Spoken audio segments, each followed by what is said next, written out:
All right, so 2021 is right around the corner, and I'm sure no one is going to fault me when I say that I'm ready for 2020 to be over. I'm sure a lot of you, if not all of you, feel the exact same way. But before 2020 wraps up, I want to make a quick video talking about the highest paying companies of 2020 in tech, so that you guys in 2021 know where you can apply if you guys are looking to make a lot of money as a software engineer.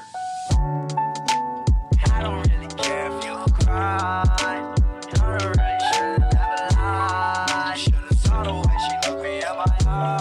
How's it going, guys? Today I'm here with Zahir from levels.fyi, and we wanted to bring you guys a video recapping the top paying companies of 2020 so that you guys can get paid and not played in 2021. So, Zahir, do you want to give us a quick intro about yourself?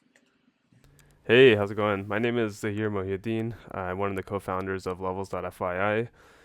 We started this about a couple years ago, 4 years ago, and our mission is to help people make better career decisions. And we do that by, collecting compensation data, information about companies, and helping people even negotiate their offers. So everything to help you get paid more and to have a better career. That's kind of the overview. Yep. Perfect. So I definitely, when Zahir reached out to me, I definitely wanted to make sure that I worked with them because, as you guys know, I want to help you guys and I want to do everything I can in my power to help you guys break into tech, get jobs, get offers, and that's what they're all about, right? They're about transparency. They're about helping you make more money, and I'm all for that, and I'm sure you guys are too. So Levels has put together a sort of recap of 2020, and so they have a lot of different data that they pull together for us, again, in the spirit of transparency and equal pay and things like that. So we're going to go through their top report, or their pay report of 2020 here that we have on the screen now. So the first section that we have is just a quick note from you guys, and then if we jump down a little bit lower, we have a top pay by level. So what does that exactly mean here when you say top pay by level? I see 5 different tabs here. Yeah, so in every career, typically you have like a career hierarchy or a career ladder, what's also commonly called. And what that is just, when you join a company, you start out at the lowest level, maybe as an associate or an entry level. And as you get promoted into these secondary and third and so on levels. And so typically, we've kind of standardized it, and we've put together the levels that you see at the top here. So entry level engineer 2, senior engineer, staff, and principal. This is just at every level you have a different set of scope and responsibilities, and typically it's going up and up. So for example, at an entry level, as an entry level engineer, you're typically just kind of given assignments and expected to deliver on what you're given. And then as you move up to like an engineer 2, now you're starting to potentially mentor other people within the team. You're expected to kind of own a little bit more complex assignments and so on. And then as you move to like a third level engineer, you're actually expected to potentially even lead a small team. So maybe 3 to 4 people. You're expected to, come up with solutions on your own completely. And you're expected to mentor junior engineers even more.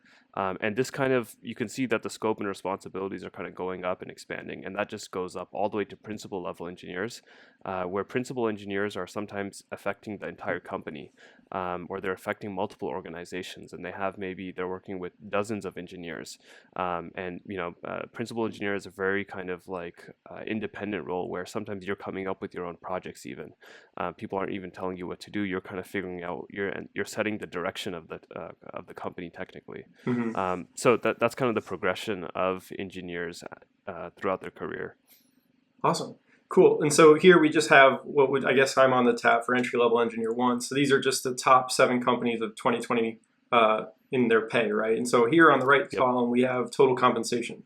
And so, we kind of talked about this offline a little bit, but the way total compensation is calculated is very important. And for people to be able to understand that, that's very important. So maybe we can quickly talk about, how is that number, for example, for Lyft, how does that come to 230,000, or what is that comprised of? Yeah. So total comp is typically comprised of 3 things. So your base salary, your bonus, and then your stock. So base salary generally, in most cases, is going to be around, at least within the U.S., around $100,000 to $200,000. Most companies do not really go above $200K in terms of base salary.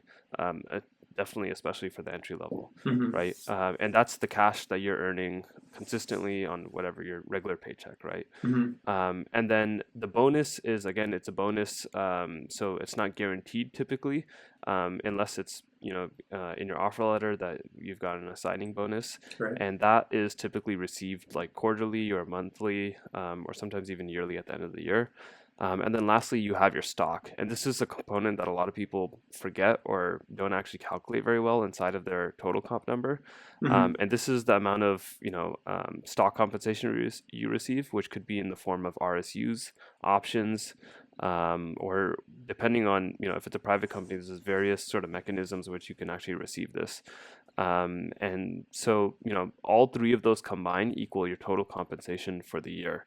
And typically, again, your base salary is going to be your largest component. Right. But as you move up in seniority, the stock piece of that compensation is actually ends up being one of the largest components.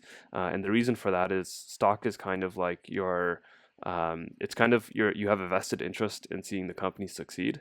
And Right. so as you move up in seniority, they want you to be kind of your interest to be aligned with the company. Awesome. Yeah, that totally makes sense. I feel like that's definitely good to explain to people because I feel like not everyone is clear what RSUs are, or restricted stock units, which you vest over a period of time, typically with these different companies. And talking about private companies like Robinhood, for example, here they're not publicly traded. So you would get, I'm sure they wouldn't be RSUs technically. They'd probably be like stock options to Hmm. buy, or options to buy that stock at a certain price. Um, Yep. so whereas DoorDash, right, I think this is specifically a pretty interesting company to discuss here because they recently went public, right? So maybe we could Yep. talk Yep. about an offer or something that you guys know about DoorDash. Yeah, it was pretty interesting actually. One thing that we were looking at as we were compiling this report, we also so one of the ways that we collect data is by people can upload their offer letters, Hmm. and so we actually have an offer letter from an engineer at DoorDash, and the total compensation was roughly 200K when they submitted their offer to us. Now, what was interesting is they joined just before the IPO earlier this year. And as you know, with the IPO, the stock, jumped up like crazy in price, which is amazing for that engineer. Right. But they actually received RSUs prior to the IPO when they signed their offer. And it's, although it was a private company at the time, some companies, especially as they're closer to their IPO, will start to issue RSUs instead of options. And so they issued around 45 to 50K of RSUs per year. Now, when you look at what those RSUs are worth after the IPO, you'll see that it's pretty crazy, and that with the current stock at the stock price that they received those RSUs, it was around $45 a share, but now it's worth closer to $140 dollars a share.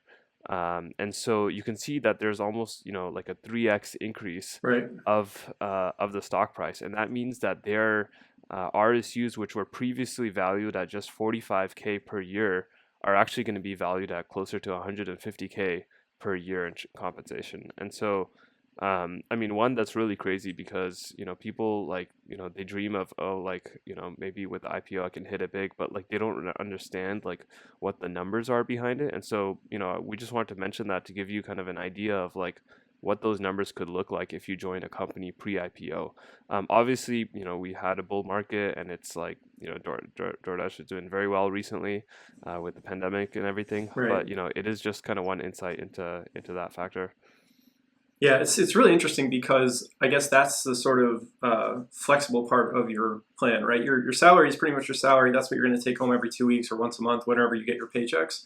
But your RSUs, right? That's flexible. If your stock that's publicly traded jumps from $20 to $40, you just doubled your Yep, RSUs just basically. doubling your money.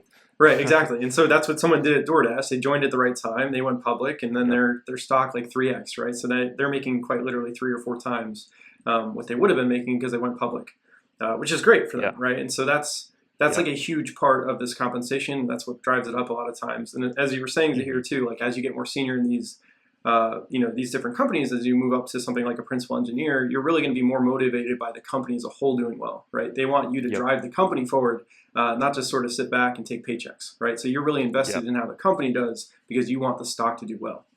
Great. Yep. And you can imagine, just one more thing to add, that Yeah. as a like a principal engineer, let's say you had, I mean, this is an entry level engineer, like, and they 3x their comp and their stock. But Hmm. you can imagine at a higher level when their stock is so much more valued. And the other thing is that these stocks are not, you're not getting all the stocks at once. You Right. have like a vesting plan. And so this is when people refer to like golden handcuffs. Right. This is kind of what they're referring to, where now you have like some stocks that are worth 3x as what you thought they were going to be worth, Right. but you're not going to get them until years 3 or 4 that you're working at the company. And so it's kind of the golden handcuffs where you're like, okay, I don't want to leave the company because I have like this huge outsized compensation that I'm going to receive in a couple of years if I just stick around. Right. Yeah, totally. And that makes, it makes sense why they're golden handcuffs, right? Because it's good in the sense that you're going to make a lot of money, hopefully, but then you're locked in, right? You're chained. You can't really Yep. go anywhere because you have to wait for that year mark or the 2 year mark, or depending on the vesting schedule, some companies must, I think, vest monthly after the first year, et cetera.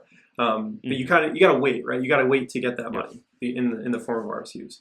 Great. So the other Yep. thing I want to bring up too that I think is kind of interesting, and I'm sure people in watching this have probably already realized, but I don't see a single FAANG company on this entry level engineer list, which is, I mean, it's funny to me because I think that that's all you hear about in this industry, especially on YouTube. I think everyone sells FAANG, everyone talks about FAANG, everyone promotes FAANG, but here in the top 7 companies of entry level engineers by pay, right, they're nowhere to be found. They're not a single FAANG company is on this list right now. Yeah. And it's, when we run the list too, we kind of have to second guess ourselves and really look at the numbers and check, Right. okay, is this actually happening? Hmm. But it does make sense, I think, intuitively at the end of the day, where fan companies have that reputation, and everyone wants to work at Google or everyone wants to work at Facebook and whatnot. And so Hmm. for engineers to actually take offers at these kind of, I wouldn't say they're second rate companies, but they're not FANG. Right. For engineers to take offers at these non-FANG companies, they have to try a bit harder, and part of that includes offering a higher compensation. Hmm. Now, one of the other things you'll notice is a lot of these companies are actually private. They're not actually public, right? So you have, I mean, DoorDash is obviously public now, but some of these companies were private through 2020. Right.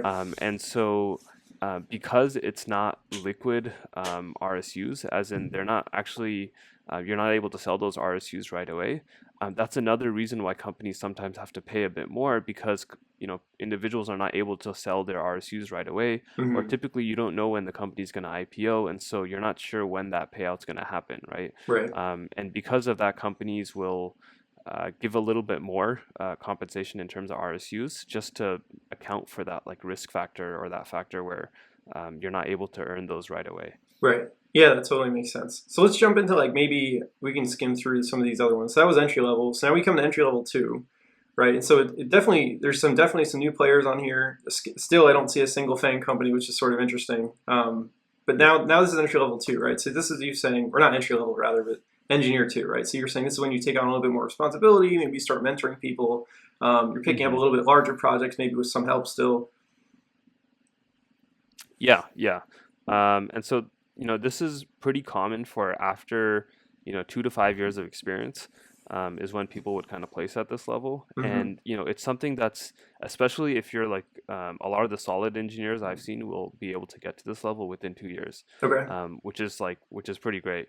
And you'll see that these numbers are pretty like eye-popping. I mean, 290K, Yeah, you're almost close to $300,000 that's a lot of within cash. 5 years out of college, Yeah, that's a which lot. is, yeah, that's insane. I mean, and people talk about like other career paths like, medicine or even lawyer or whatnot. Right. And you can see here that like, within as an engineer, you can do as well or better than some of those other professions. Right. And so, I mean, I think the companies on this list are pretty similar to entry level one. There are some variations, but Hmm. most of the company, you'll see that in a lot of cases, the companies that pay well at a certain level are going to do well at other levels. And when we get to like a staff or a principal level engineer, we'll also talk about why the mix of companies is a little bit different at those levels. Yeah. So let's actually jump into that because I'm curious. So here, the players have definitely changed slightly. There's some new people on the board here in the top 7. So if we go to senior level engineer, um, actually this is kind of interesting, right? Yeah. Netflix pops up, right? So what is I've heard a lot of special things about Netflix, but specifically their $450,000 that they pay out. Well, I've heard two different Mm-hmm. things. One is that they only hire senior engineers. So everyone at the company is a Yep. senior engineer. They will not hire you unless you are a senior engineer, or at least that Mm-hmm. their standard was a senior engineer. And then their total compensation, we just talked about three different, things that form your total compensation. We talked about base salary, we talked about stock options or RSUs rather, and we talked about bonuses, right? But I've heard and I've been Mm-hmm. told that Netflix actually only pays cash. This is four hundred and Yep. fifty-five thousand dollars of just straight cash. Yeah. It's crazy, but yeah, Netflix is very unique culture-wise. And they're actually somewhat famous for their culture. So if you search like Hmm. Netflix culture deck, you'll actually see they publish publicly like their unique culture and whatnot. Right. But they pay out fully in cash, and it's interesting. You can actually, as an employee, you can actually choose how much of your pay goes to stocks. And so you Oh, can say okay. that, hey, I want like 10% or 20% of my salary to go into buying shares. Wow. And so it's unique where it's like you get cash upfront if you want, but if you want, you can also choose how much to put into stocks. And Hmm. it's very different. Like, part of the reason people pay in stocks is so that you have a vested interest in the company. Whereas Netflix is a very interesting where they say, okay, to hell with it. Like, we're just going to give you cash. Right. And if you don't want stocks, then so be it. Hmm. But at the same time, Netflix has a very they're known for having more of a kind of a cutthroat culture where, if you're not performing or whatnot, then they'll let you go like pretty quickly, right? Right. And so they expect you to perform at a very kind of top-notch level, and be performing at a very high level, and they only hire senior level talent. Now, what does that mean? Sometimes it can mean, 5 to 10 years of experience, but I've actually seen people get offers with just 2 years of experience at Netflix. In fact, I had an offer from Netflix with just 2 years of experience. Wow. So it really depends on. I wouldn't say, when people say senior, I think they assume that it's like this mystical, like, 5, 10, whatever years of experience. But it can be early in your career that you can join a company like this, right? And it really Right. just depends on your background, the opportunities you've had, what your, how what type of work you've done in the past. So it is one message I like to give away is like, it is possible for you to get into Netflix at a lower level of years of experience. Hmm. And it's always worth giving it a shot, Yeah. to apply. And I definitely think that's good to bring up too, because I think I fell into that trap a little bit too. Like, I don't know. I think it's flexible in that sense too, right? You could have 2 years of experience to be a senior engineer, or you could have 20 years of experience to be a senior engineer. And I think a lot of it Hmm. comes down to like the work you put in and the stuff that you learn. And I think that that's important. Don't necessarily hold yourself to like these weird societal or company constructs where it's like you have to have this level of experience. I know friends. I was telling you here earlier. Like I know someone who's at Facebook who's like an E5 or an E6, and he's like a year older than me. And I think he has like basically 3 years, maybe 4 years of experience at this point. So it's definitely doable, right? Don't Yep. think that you can't be at a certain level and fight for that leveling too. I think sometimes you'll get down leveled by companies, and sometimes Hmm. you'll also like you'll want to interview for a specific level, and then they'll bump you down to interview for the other level. So you really Yep. got to make sure that you're like an advocate for yourself, and you push to interview at the level that you think you're fit for. Yeah, Cool. and I mean that's actually it's funny because that's the reason why we started Levels actually initially, and that's why Right. the company today is called Levels at FYI. It's when I was actually switching jobs from I was at LinkedIn previously. I used to work at LinkedIn. I had gotten promoted there to a senior engineer, and I wanted Nice. to make sure that when I joined Amazon, I was going to come in at the right level. I Right. didn't want to go down and go back to level one. Hmm. And so I was trying to find out info on, okay, what is the equivalent level of senior engineer at LinkedIn at Amazon, and It's hard to through the do. process of that, it was hard to compare. No one Right. had that information online, and so we're like, you know what? Let's throw up a website to like help people compare this. Right. And once I found out, okay, I probably want to be the level two at Amazon. I was able to ensure, like, I remember talking to the recruiter and the hiring manager and being like, hey. I only want to interview for L5. I'm not going Right. to interview at L4, which is the first level at Amazon. Hmm. And surprisingly, like you can have people within the same level at very different years of experience. So Yeah. at L5 level at Amazon, even within my team, we had people that had maybe 10 years of experience, while I only had like 2 years of experience. And Right. so, although like you'll see that like on the bottom of this report, we have like, okay, typically 5+ years of experience or however many years of experience for this level, it can really vary. Hmm. And especially as you move up, just depending on your career, like you'll see that within a certain level, you'll have people that are, have very little years of experience or have a huge number of years of experience. And it's really not based on years of experience. The leveling is really based on the scope and responsibilities and what you've done in the past and what you're able to contribute, the level that you're able to contribute at in terms of the scope and responsibilities. Yeah, you're totally right. You have to make sure that, when you present yourself in these interviews, you're talking about, if there are behavioral interviews, that is, I guess, you're talking about, Yeah. or at least technically you're performing at the level of like a senior engineer, whatever that level is you're interviewing for, right? Especially in like something like system Mhm. design, you have to show them that you're going to interview or perform at that level when you come into the company. Or if you're talking about different stories from your past, you have to show them scope of that level, right? You have to show them you're Yep. performing at that level already. Otherwise, they have no incentive to bring you in at that level. Mhm. Awesome. So now let's look over, I guess, at staff and principal engineer, maybe in like a bucket. So here, now we see Facebook, now we see Amazon, and then if we go to Yep. principal engineer, we also see Google, right? So, and Facebook Yeah. again. So what do you think about? I guess that's interesting, right? Like why are the more traditional, I guess, FAANG companies sort of they're over on the right side of the scale in terms of like levels, right? Why Mhm. are they at senior engineer? Why are they at staff engineer, principal engineer? Not really at entry level engineer or engineer two. Yeah. And so, I guess quick note before I get into that is Mm-hmm. that staff and principal level engineers, this is like you're literally talking about like point 0.1, less than 0.1% of the total population of engineers. Right. Like this is a very, very prestigious level, and most people actually will never make this level in their careers. Right. Now it's kind of odd to say, but it's a very high level, and you're not expected to actually reach these top two levels typically, right? Right. We call the level prior actually, a lot of times you'll hear like career level, which means you can stay Yeah. at that level your entire career.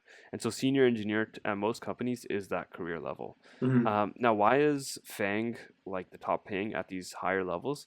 Well, one is FAANG can actually afford to pay these exorbitant amounts Right. Yeah. Almost six hundred for these thousand levels. dollars. Yeah, Almost $600K. $900,000. Like.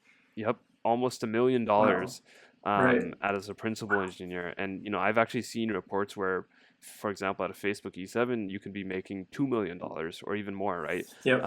This is basically you're almost earning millions a year, Mm-hmm. which is huge. And most small companies, even if it's a well-funded private company, they're not able to pay these insane amounts of money. They don't have that much cash, or even if they're giving it in stocks, which is most of the compensation here, Mm-hmm. sometimes they're not able to actually give out that much compensation, right? Right. And so that's part of the reason is these companies are so like well funded and they have such large like cash reservoirs and they're able to pay that amount, right? So that's why you'll see at these higher levels, it's typically like Google, Facebook, a lot of the other FAANG. One Right. other point I'll mention is that um, more so from like a data set perspective, it's actually much harder to collect data at these levels.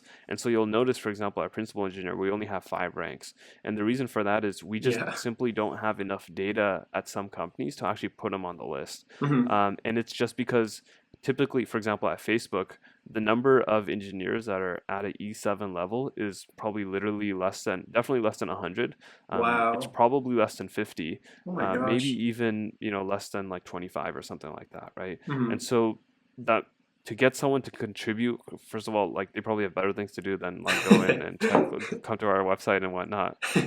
But it's very hard to get those people to contribute, and so Mm-hmm. that's part of the reason why there's also kind of like a data gap problem here.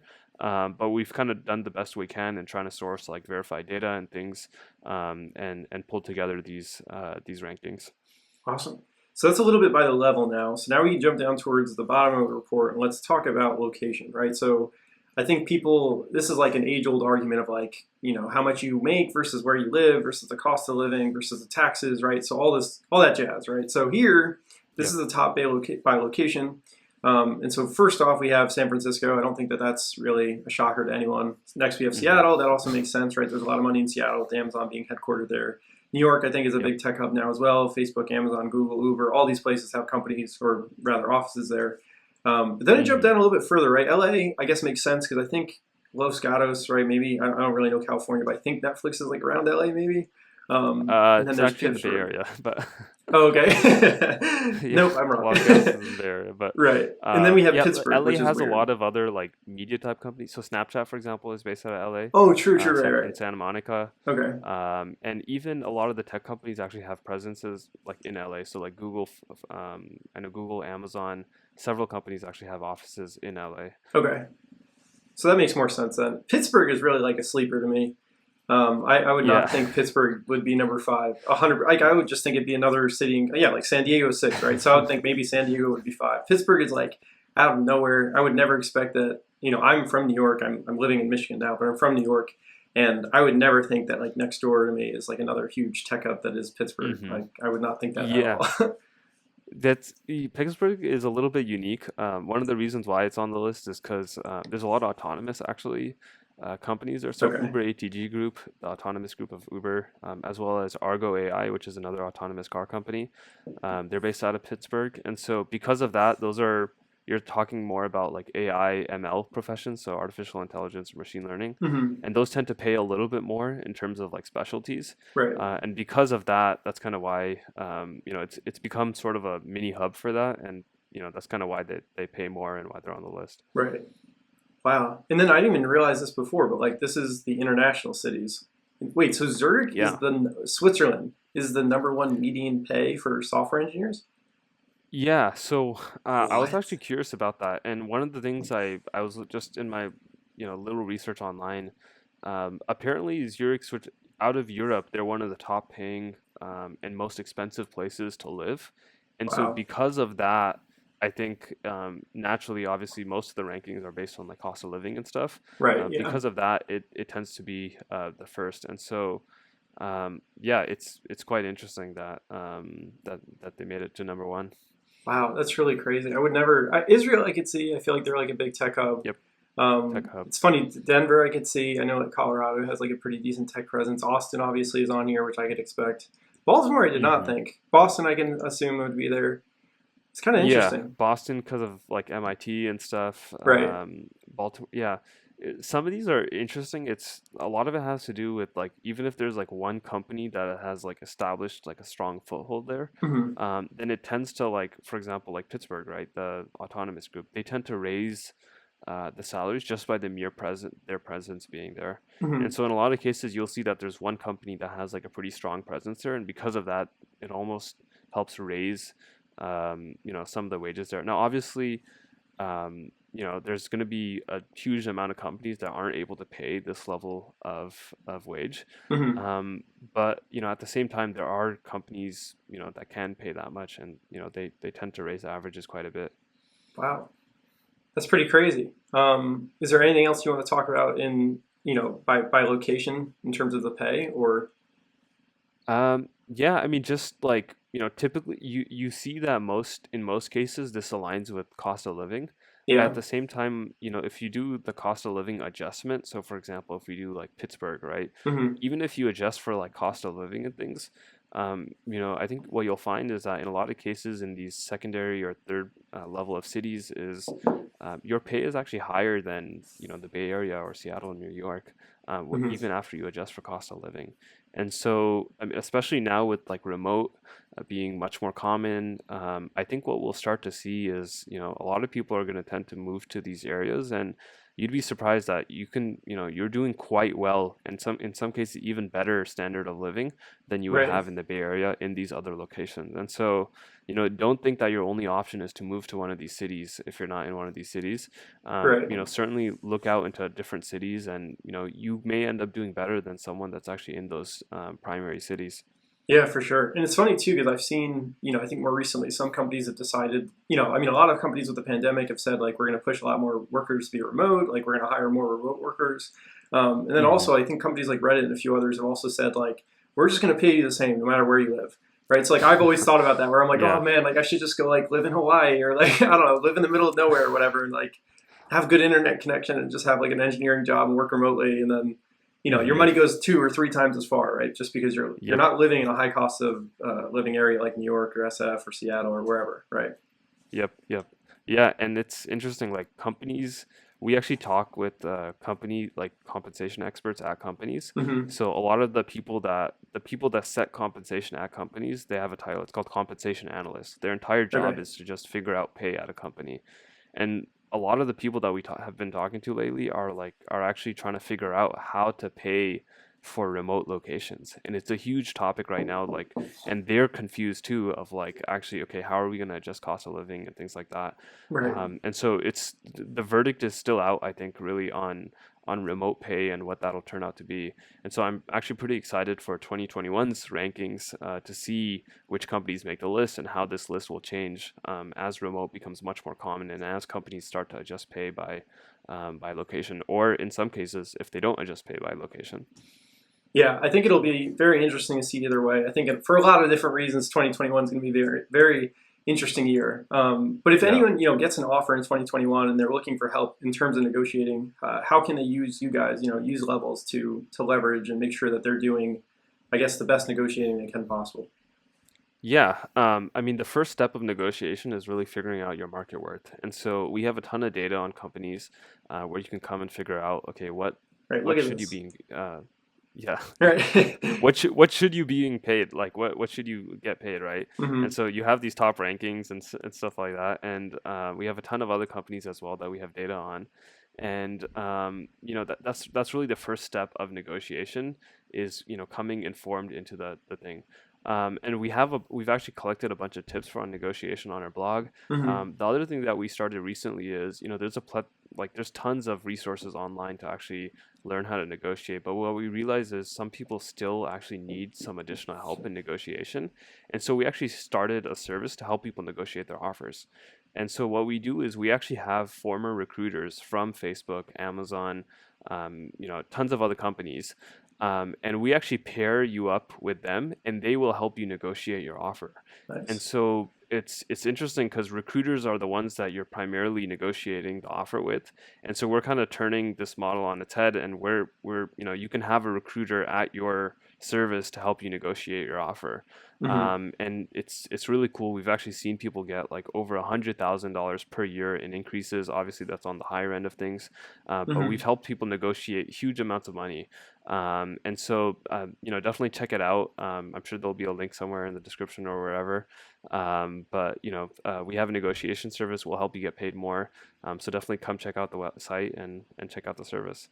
Yeah, and just to I really like Levels personally. I've used it even when I got my offer at Amazon. The first website I came to was Levels to make sure that I knew what I should expect in terms of the offer, in terms of the band that I could try and negotiate within, or maybe outside depending on circumstances, etc. But to put it in perspective, I think your guys' most popular package is around $500, and I give you 3 sessions with a recruiter to talk face to face to, or over the phone, or however you guys do it. That allows you to really get the best chance of getting more money. And so let's say I had done that. Let's say I had paid $500 to try and use the service to negotiate with Amazon. If I had even gotten one more RSU, right? Amazon stock is over $3,000. So if I had used that service, right, paid $500 to just get even one more RSU, I would actually be net positive, right? That would pay for itself over 5 times over. Right, so it can make a big difference, right? $500 might seem like a lot at the moment, but if you actually step back and think about it, you might negotiate $10,000 more dollars, $20,000 more dollars, as you just said, $100,000 more dollars. So I definitely recommend you guys check it out. At the very least, check out the site, scroll through. It's very interesting. It's very important to know your worth, right? Know your worth, and as you guys say, get paid, not played, right? Yep, absolutely. All right, I think that's all I got then. Thank you guys so much for watching Zahir. Thank you so much for being here with us. I really appreciate it. I think that this is a super helpful service. I feel like it very well aligns with what I want to do. We want to help people. We want to have transparency. If you guys enjoyed the video, be sure to leave a like below. Check out the links in the description for levels.fyi. And be sure to subscribe if you guys are new. And we will see you guys in the next one.